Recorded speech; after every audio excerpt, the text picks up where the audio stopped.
Your task will not be an easy one.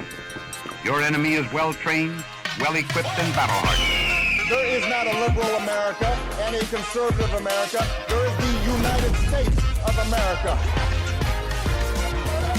Good night and good luck. Hey, everybody, it's Rick, and welcome back to another week where there's something happening that is going to be very consequential. And this week, the elephant in the room is that Trump is really fucking up.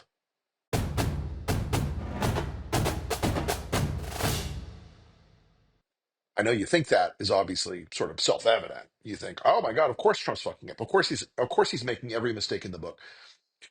But I don't know if you thought it through as much as you should, because there's actually some good news here this week.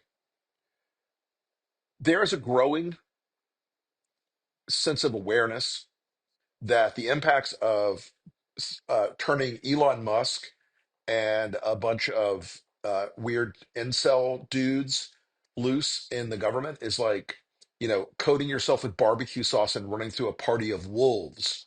People are starting to figure out that's not a great idea. In the red states, a great story this week out of Wisconsin. Dairy farmers suddenly shocked at the multi-billion-dollar contracts that they had to sell cheese to the government. It's just not just going to some warehouse somewhere. It was going to USAID. Bye, not anymore. Farmers in the Midwest, farmers in the South, realizing the same thing. Peanut farmers. Soybean farmer in North Florida who reached out to me, friend of a family member of a family, or a friend of a family member. We sort of know each other vaguely. He's not really a fan. Big Trumper reached out to me and said, "Well, shit. A lot of my soy product was going to USAID contracts. I didn't really think that through." And you know what? And I really resisted. I was going to say, "Yeah, no shit." But I said, "I'm so sorry, man. That's really tough. Maybe you should write the congressman. Maybe you should tell him how you feel. Maybe you should call him. You're a donor. You're a rich guy, relatively speaking, for the part of the state he's in." The shock is rippling through MAGA.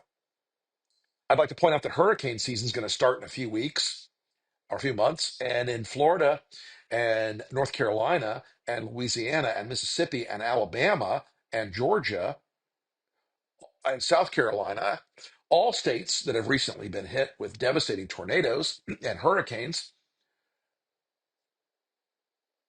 they're going to take FEMA out of the budget.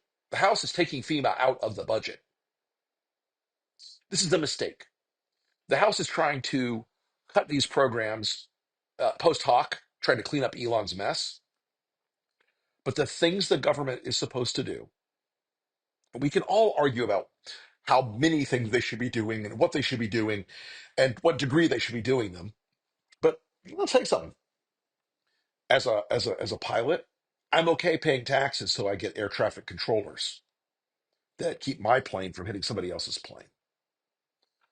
Um, as an American citizen, I'm okay having the National Nuclear Surety Administration make sure that our nuclear weapons don't fall into the hands of some idiot, or that they don't get left laying around by mistake somewhere, or that they're not unsafe in some way. I'm okay paying taxes for that. That's okay. But that's a mistake Trump is making. This tear down of the government is a mistake he's making. Calling himself a king actually triggered a lot more people than I thought it would. On the right, we're like, "Come on, you can't do that, man. That's too much. That's a bridge too far. It's not a joke, Donald." I want to say that the stuff that you're seeing from Trump's bubble that he's living in, it's starting to break the numbers. You should be optimistic about this. This is a big elephant in the room that these mistakes are causing. Trump is down 11 points in his approval rating. 11 in 3.5 weeks. This is not bad news, guys. This is actually good news.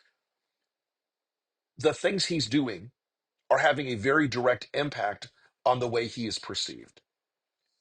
Creepy wingman Elon Musk is about as popular as drug-resistant syphilis with most of the American voters. He's about a 25 to 28% approval rating and about a 55 to 60% disapproval. That has to mean, because math is real, that about 40% of Republicans at the minimum don't like the shenanigans, don't like the BS, don't like the idea of turning loose into the government a bunch of creepy incel, guys who normally would be home wanking to anime. That's a callback, y'all. Um, Instead, turning them loose in the government and giving them access to your social security information, your banking information, the Treasury's information, and this week they're getting your Internal Revenue Service information. And by the way, just as a quick aside, if you're a member of Congress, Elon Musk has your tax returns now. How you feeling? You feel good? All you guys on Wall Street, Elon Musk has your tax returns now. You feeling good? Next time he goes to raise money, he's going to walk in that room and know exactly what all of you made. Next time he goes to do a financing round, he's going to have every bit of information about every financial transaction that you and your companies have made, whether you're in the Valley or on Wall Street. Feel good? You feel safe? Because you shouldn't. Now, the biggest mistake I think this week, obviously, and you've heard me talk about this a lot this week. I'm not going to belabor this point. The historic elephant in the room is the capitulation to Putin.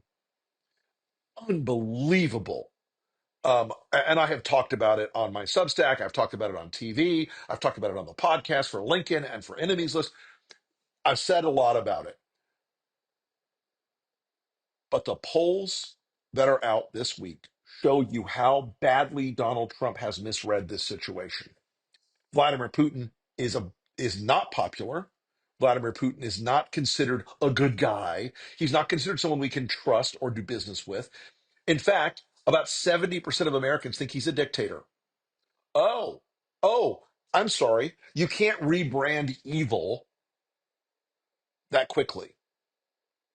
You can't rebrand evil that transparently and easily, Donald. It's why if World War II had ended and Hitler hadn't offed himself, he couldn't have formed like Hitler's House of Delicious Sausages.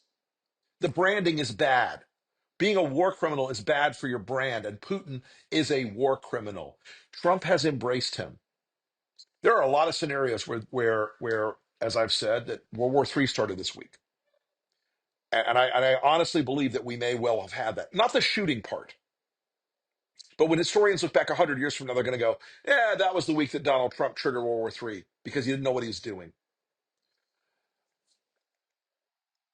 The idea that we were going to go and dictate to Ukraine without having Ukraine in the room, and that we were going to treat Russia as the good guy in a war that Russia started, in a war where Donald Trump says over and over, we need peace. Okay, call your boy. Call Vlad and say, hey, motherfucker, no more. Done. Shut it down. You get nothing.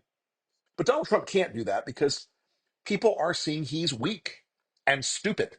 This is something we underestimate about Trump. People think Trump is smart. Trump is not smart. Trump is crafty. He is sly, but he's not smart.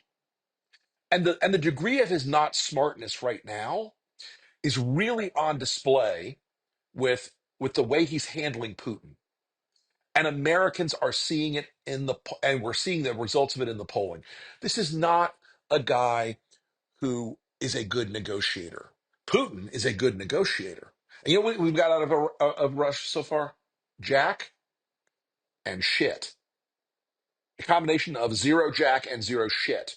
Nothing. We've got nothing out of Russia. No concessions, no admissions, no walkback, no nothing. Okay? And the idea, sorry, my dogs are barking. It happens around this place. Okay, all right. We're gonna go mobile. We're gonna go mobile. We're in Rick's house. We're going mobile. I don't know I don't know what door they're at. Let's go see. Let's go see if they're in the front. Anyway, look, the idea that this guy has some sort of magical negotiating ability has always been BS. And Putin is proving it one more time.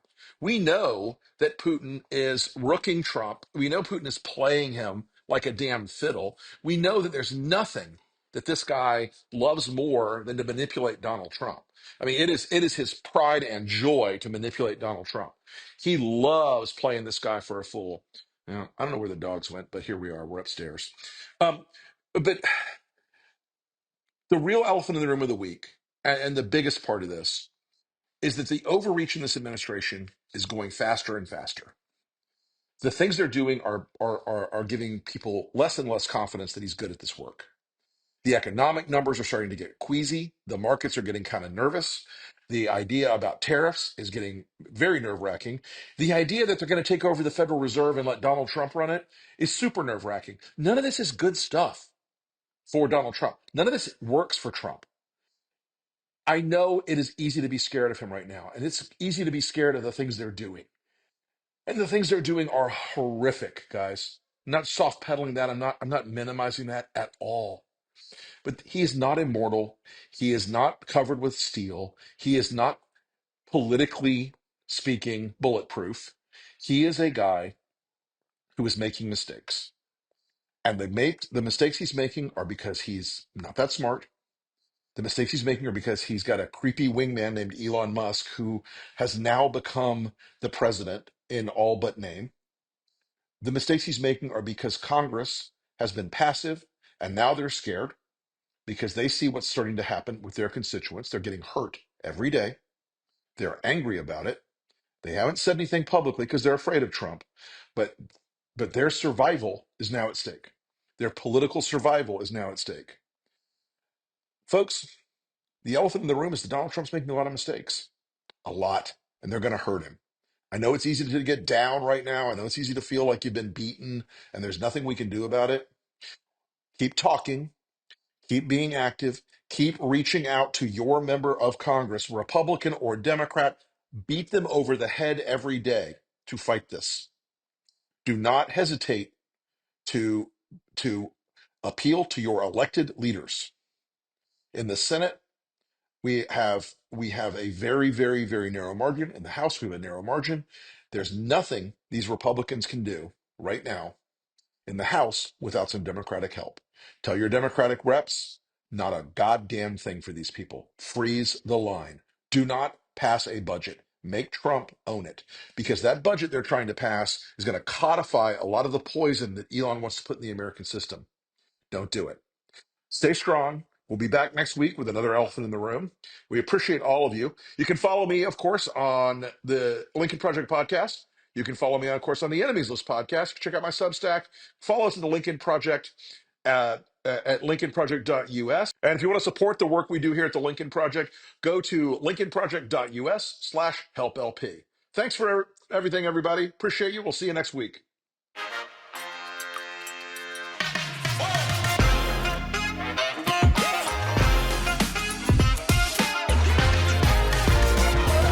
Good night and good luck.